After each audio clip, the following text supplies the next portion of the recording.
வணக்கம்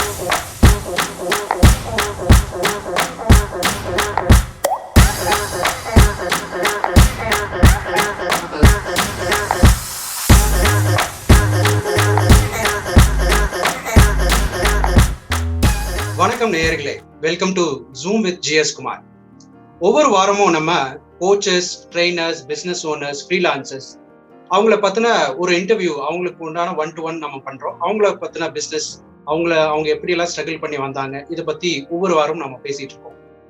இந்த வாரம் பெரம்பலூர் மாவட்டத்தை சேர்ந்த மை மாஸ்டர் மெட்ரிகுலேஷன் ஸ்கூலோட ஸ்கூல் கரஸ்பாண்டன்ட் மிஸ்டர் மணிகாந்த் அவர் தான் இன்னைக்கு இந்த வாரம் சந்திக்க போறோம். அவர் இந்த ஹார்ட்ஃபுல்னஸ் இன்ஸ்டிடியூட் அப்படிங்கிற ஒரு இன்ஸ்டிடியூட்ல மெடிடேஷன் ட்ரெயினரா இருக்காரு, பயிற்சியாளரா இருக்காரு. பல வருஷங்கள் இந்த பயிற்சி செஞ்சுட்டு இருக்காரு.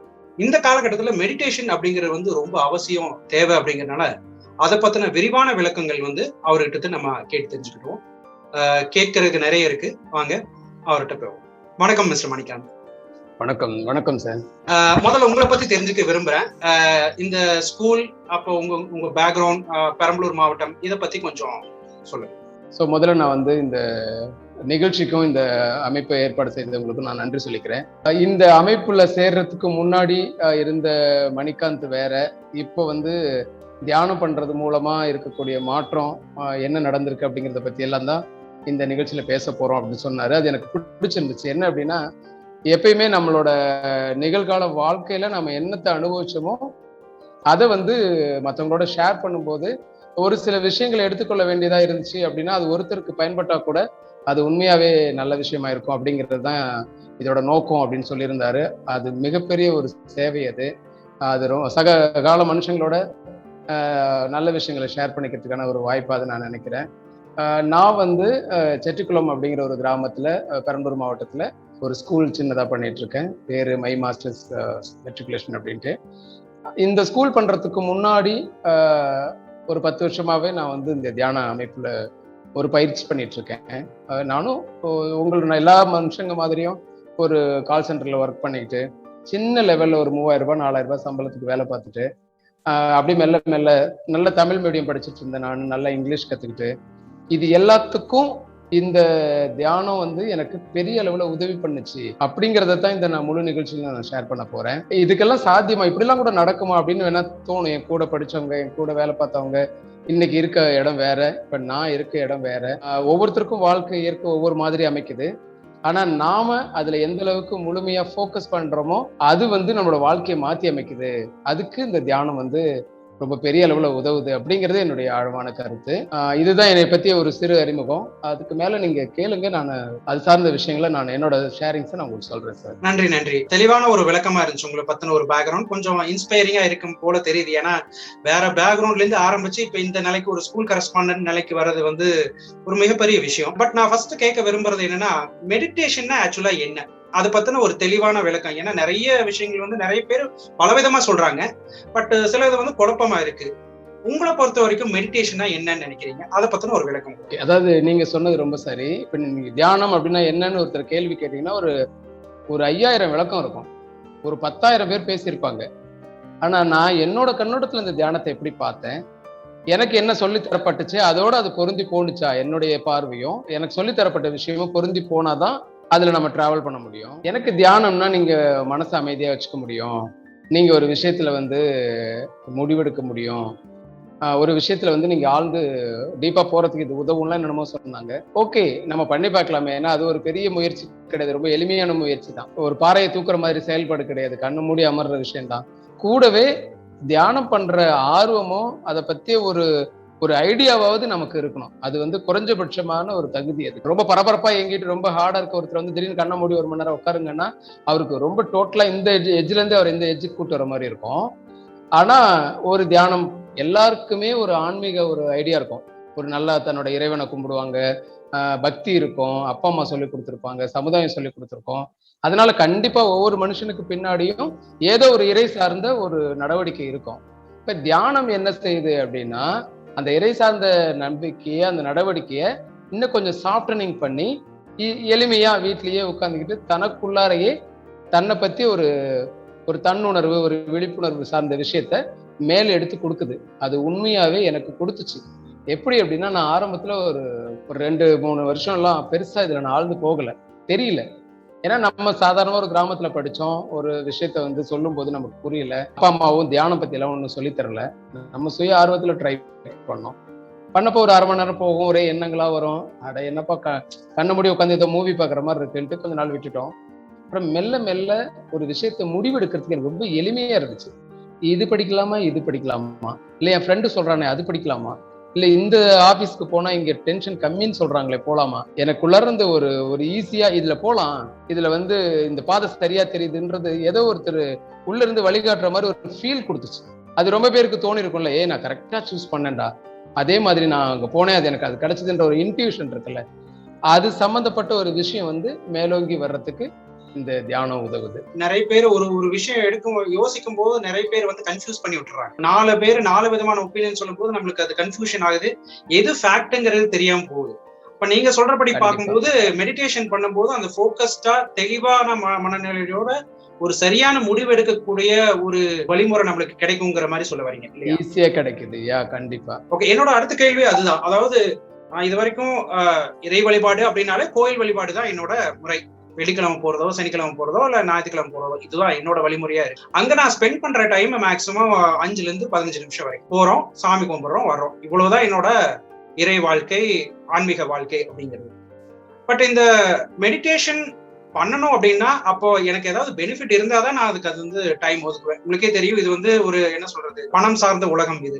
அப்போ எனக்கு எது ப்ராஃபிட்டோ அதைத்தான் நான் வந்து செய்வேன். மெடிடேஷன் பண்றதுனால என்ன பெனிஃபிட்? அதாவது நீங்க ஒரு விஷயத்தை நாம வந்து சரியா புரிஞ்சுக்கணும்.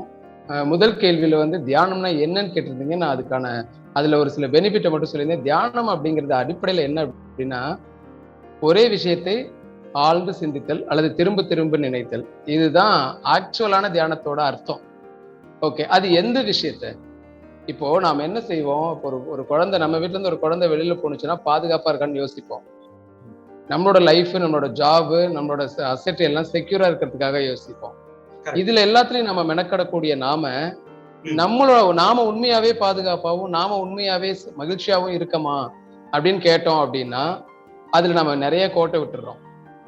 ஒருத்தர் வந்து காலையில எழுந்ததுல இருந்து நைட்டு தூங்குற வரைக்கும் 18 மணி நேரம் சின்சியரா வேலை செய்யறாரு. ஒரு ஸ்டூடெண்ட் சின்சியரா படிக்கிறாங்க. அவங்க எல்லாரோட நோக்கமும் நீங்க என்னன்னு கேட்டீங்கன்னா அவங்க ஒண்ணுதான் சொல்லுவாங்க, சார் எனக்கு வந்து நான் ரொம்ப மகிழ்ச்சியா இருக்கணும், வாழ்க்கை ரொம்ப பாதுகாப்பாகவும் ஆரோக்கியமான ஒரு வாழ்க்கையும் எனக்கு வேணும், நானும் என்னோட குடும்பத்தார் எல்லாரும் மகிழ்ச்சியா இருக்கணும், அதுக்காக தான் சார் நான் வாழ்க்கை பூரா உழைக்கிறேன்னு ஒருத்தர் சொல்லுவாரு. அதே மாதிரிதான் ஸ்டூடெண்ட் சொல்லுவான், நல்லா படிச்சு பயங்கரமா சின்சியரா நான் படிச்சு நான் ஒரு நல்ல பொசிஷனுக்கு போயிட்டேன்னா வாழ்க்கை ஃபுல்லா மகிழ்ச்சியா இருக்கும். எல்லாரோட நோக்கமும் நீங்க சொன்ன மாதிரி பணத்துக்கு பின்னாடி ஓடுற மாதிரி தெரிஞ்சாலும் அதோட விளைவு என்னன்னா மகிழ்ச்சி தான். நாம ஒரே இடத்துல என்ன கோட்டை விட்டுறோம் அப்படின்னா மகிழ்ச்சியை கோட்டை விட்டுறாங்க. காலம் பூரா அது மகிழ்ச்சியை தேடுறதுக்கான பொருள் இருக்குல்ல, பணமோ வசதி வாய்ப்போ, அதை மட்டுமே திருப்பி திருப்பி பண்ண ஆரம்பிச்சிடுறாங்க. இப்போ நல்ல விஷயம் புரிஞ்சுக்கணும், நாம அந்த அடிக்கோட்டுல இருந்து லைட்டா கொஞ்சம் பிறண்டு போயிட்டோம். மகிழ்ச்சியா இருக்கிறதுக்கு தான் வாழ்க்கை அப்படின்னா அந்த மகிழ்ச்சியை தேடக்கூடிய அந்த ஒரு இலக்கை அல்லது அந்த ஒரு விஷயத்த நீங்க 100 நாள் வேலை செய்யறதை விட ஒரு 10 நாள் செஞ்சு இதை அட்டன் பண்ணிட முடியும் அப்படிங்கிற மாதிரி ரொம்ப லைட்டாவே இந்த தியானம் வந்து உங்களுக்கு வழிமுறை பண்ணி கொடுக்கும். நீங்க ஆழ்ந்து தியானத்துல இருக்கும்போது முதல்ல உள்முகமா நீங்க அமைதியா இருக்கீங்க. எதுலெல்லாம் மகிழ்ச்சின்னு உங்களுக்கு தெரிய ஆரம்பிக்குது, எதுலெல்லாம் தேவையில்லாம நம்ம ஈடுபட வேண்டாம், ஒன்னு சேர்த்துக்கவும் தெரியணும், இன்னொன்னு தேவையில்லாத ஒதுக்கி விடவும் நமக்கு வாழ்க்கையில தெரியணும். இந்த படிப்பினைய உள்முகமா தியானம் வந்து எனக்கு கொடுத்துச்சு. I'm speaking about me. ஏன்னா நான் வந்து என்னை பத்தி சொன்னாதான் பொருந்தும் அப்படிங்கிறதுனால எனக்கு தேவையில்லாத நட்பு, தேவையில்லாத பழக்க வழக்கங்கள், தேவையில்லாத எல்லா விஷயம், அனாவசியமா படிக்கிற புக்ஸை கூட நான் ஸ்டாப் பண்ணிட்டேன். எல்லா கிரைம் ஷோல இருந்து எல்லாமே படிப்பேன். அப்போ மகிழ்ச்சி தரக்கூடிய விஷயங்களை பார்க்க ஆரம்பிச்சோம். சோ இது வந்து வாழ்க்கையே ஒரு சின்ன வயசுலயே ஓகே இது போதுமானது, இதுல எவ்வளவு வேணா வளரலாம், அம்பானி மாதிரி மிகப்பெரிய ஒரு உயரத்துக்கோ சம்பாதிக்கிறதுலயோ இல்ல பணம் நிறைய கொண்டு வரலையோ தவறு இல்லை. எது ஒருவருக்கு மகிழ்ச்சியோ அதை உருவாக்கி தரத்துக்கு எளிமையான பாதையை இலகுவா அடையறதுக்கான உதவியை நம்மளோட தியானம் பண்ணுது அப்படிங்கிறது. இப்ப நீங்க சொல்றது பார்த்தா சந்தோஷங்கிறது பணத்தினாலேயோ வீட்டுனாலேயோ கார்னாலேயோ இல்ல மத்த மனுஷங்கனாலேயோ நமக்கு கிடைக்கிறது இல்ல அப்படிங்கிற மாதிரிதான் நீங்க சொல்றது இருக்கு. உண்மையான மகிழ்ச்சி நிம்மதிங்கிறது வந்து வேற ஒரு இடத்துல இருக்கு, அதை நம்ம உணர மாட்டேங்கிறோம் அப்படிங்கறதா நீங்க சொல்ல வரீங்க. கண்டிப்பா கண்டிப்பா. பட் நானும் பல மெடிடேஷன் ட்ரை பண்ணி பாக்குறேன். கண்ணை மூடினாலே தாட்ஸ் அருவியா கொட்டுது. இது எப்படி ஒரு அரை மணி நேரமோ 1 மணி நேரமோ பண்ணும்போது இது எப்படி மேனேஜ் பண்றீங்க? ஒரு நாளைக்கு நாம் காலையில 8 மணிக்கு ஆரம்பிச்சா நைட்டு 10 மணிக்கு வரைக்கும் நிறைய விஷயங்கள் நமக்குள்ள போகுது. சோ கண்ணை மூடுனா அதை பத்தின சிந்தனைகள் தான் வருதே தவிர ஒரு இறை நம்பிக்கை மேல அவ்வளவா ஒரு எண்ணங்கள் ஓட மாட்டேங்குது. சோ இதை எப்படி மேனேஜ் பண்றீங்க? உங்களுடைய ப்ராசஸ் என்ன? சூப்பரான ஒரு கேள்வி. ஏன்னா நீங்க முயற்சி பண்ணி பார்த்திருக்கீங்கிறது தெரியுது. ஏன்னா யார் ஒருத்தரும் தியானத்துக்காக கண்ணை மூடும் போது எண்ணங்கள் வரும். எண்ணங்களை மேனேஜ் பண்றதோ இல்ல எண்ணங்களை ஒருநிலைப்படுத்துறதுக்கோ நீங்க போக ஆரம்பிச்சீங்க அப்படின்னா உங்ககிட்ட இருந்தே அந்த எண்ணங்கள் எனர்ஜி எடுத்துக்கிட்டு மறுபடியும் நிறைய அது ரொம்ப ஸ்ட்ராங் ஆயிடும். இப்போ தியானத்துல நாம என்ன செய்யறோம் அப்படின்னா எண்ணங்கள் வராமல் இருக்காது சார். ஏன் அப்படின்னா ஒரு மனிதன் மனம் உள்ளவன் மனிதன். அப்போ அந்த மனசுல எண்ணங்கள் வந்துட்டே இருக்க. ஒரு நாளைக்கு 60,000 70,000 எண்ணங்கள் வரும். அதை நீங்க ஸ்டாப் பண்ணவும் முடியாது, ஸ்டாப் பண்ணவும் வேண்டாம். ஆனா தியானத்துல நம்ம என்ன பண்ண போறோம்னா எது நமக்கு ஒரு முக்கியமா நம்ம நினைக்கிறோமோ, ஃபார் எக்ஸாம்பிள் ஒரு ஆன்மீகத்தை விட்டுறலாம். இப்ப நம்ம எல்லாருமே லௌகிக வாழ்க்கையில இருக்கோம். ஒரு முக்கியமான ஒரு விஷயத்தை நான் அடையணும் அல்லது ஒரு மகிழ்ச்சியான ஒரு வாழ்க்கையை நான் ஏற்படுத்திக்கணும், ஏதோ ஒரு இலக்கு எனக்குள்ளார இருக்கு, அந்த இலக்கை நோக்கி நான் பயணிக்கணும்னா ஆட்டோமேட்டிக்கா அந்த இலக்கை என் கண்ணு முன்னாடி கொண்டு நிறுத்திட்டு அதை பத்தி நான் சிந்திச்சுட்டு ஆழ்ந்து எனக்குள்ளார நான் அமைதியா இருந்தாலே ஒன்றுக்காக காத்திருக்கிறது தான் தியானம். அமைதியா காத்திருக்கும் போது என்ன கிடைக்குது அப்படின்னா இந்த 30,000-40,000 எண்ணங்கள் வர்ற அந்த விஷயங்கள் மெல்ல மெல்ல மெல்ல மெல்ல உங்களை அறியாம குறையுது. சில நேரங்கள்ல என்னோட அனுபவத்துல நான் 15 வருஷமா நான் தியானம் பண்றேன். சில நேரங்கள்ல எண்ணங்களை நான் தேடி இருக்கேன். என்ன இப்ப எந்த திங்கிங்குமே எனக்கு வரலையே, எந்த தாட்டுமே வரலையே, இப்ப நான் என்ன யோசிக்கிறதுன்னு யோசிச்சிருக்கேன். அது உண்மை. அது நீங்க தொடர்ந்து தியானம் பண்ணும்போது அது வரும். அப்போ ஒரு 6 மணி நேரம் 8 மணி நேரம் தூங்கி எழுந்தா எப்படி ஒரு உற்சாகம் இருக்குமோ அப்படி ஒரு எனர்ஜி இந்த உடம்புலயும் இருக்கும். சரி சார், இப்போ மெடிடேஷன் நான் ஆரம்பிக்கணும்னு நினைக்கும் போது பலவிதமான மெத்தட் இருக்கு. இப்போ ஆன்லைன், இப்போ 2 வருஷம் பாத்தீங்கன்னா நிறைய ஆன்லைன் ப்ரோக்ராம்ஸ் நிறைய பண்றாங்க. ஒரு வெபினார் பண்றாங்க, ஒர்க் ஷாப் பண்றாங்க, ஆப்ஸ், மெடிடேஷன் ஆப்ஸ் ஒரு 10 வகையான ஆப்ஸ் இருக்கு. பட் நான் ஹார்ட்ஃபுல்னஸ் இன்ஸ்டிடியூட்டோட ரிசர்ச் பண்ணி பார்க்கும்போது அதுல நிறைய குருமார்கள் பத்தின ஒரு இன்ட்ரோடக்ஷன் கொடுத்துருக்காங்க. நான் மெடிடேஷன் ஆரம்பிக்கணும் அப்படின்னா ஒரு ஸ்பிரிச்சுவல் குரு கிட்ட நான் ஏன் போகணும்? நான் பல விதமான மெத்தட்ஸ் இருக்கும்போது நான் எதுக்காக ஒரு குரு கிட்ட போக வேண்டிய அவசியம் என்ன உதாரணம் அப்படின்னா, அப்பா அம்மா எல்லாமே படிச்சிருக்காங்க. நம்ம வீட்டுல தாத்தா பாட்டிக்கு தெரியாத மருத்துவ முறைகளே கிடையாது. அந்த அளவுக்கு விஷயம் தெரிஞ்சவங்க. ஆனா கூட ஒரு குழந்தைய நாம ஸ்கூலுக்கு அனுப்புறோம்.